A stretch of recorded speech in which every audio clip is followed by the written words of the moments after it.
खोनादोंमोन माने जायफोर स्टुडेन्टआ 2020 नि HS फाइनाल एग्जामिनेशनाव 60% आरो बिनि एबभआव मोननो हागोन माने बिसोरबो स्कुटि होनाय जागोन होनना जेब्ला खोनादोंमोन अब्ला जोबोद गोजोननाय मोन्दोंमोन मानो होनबा आंबो बेफोर स्टुडेन्टफोरनि गेजेराव सासे आं 80% मोननो हादों 2020 नि HS फाइनाल एग्जामिनेशनाव जोबोद गोजोननाय मोन्दोंमोन जेब्ला गिबि खोनादोंमोन आरो दाबो जोबोद गोजोननाय मोन्दों आरो जोबोद साबायखर बावनो सानो गिबियावनो दा जा स्कुटि होदों बेयो जोंनि थाखाय जोबोद माने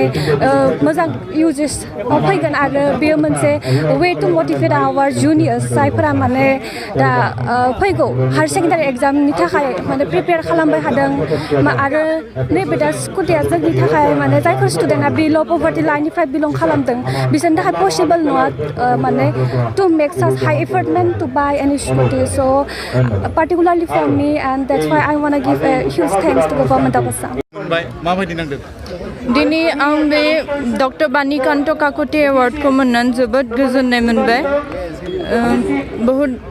दिननिफ्रायनो बे आसाखौ खालामबाय थादोंमोन स्कुटि मोननो स' दिनै जोबोद गोजोननाय मोनबाय आं हायार सेकेन्डारि फाइनाल एग्जामाव 93% थादोंमोन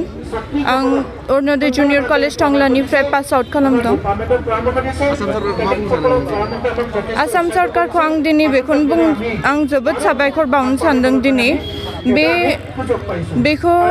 आं थारैनो बुंनो हागौ जे बे व्हिल्स अफ एम्पावारमेन्ट होननानै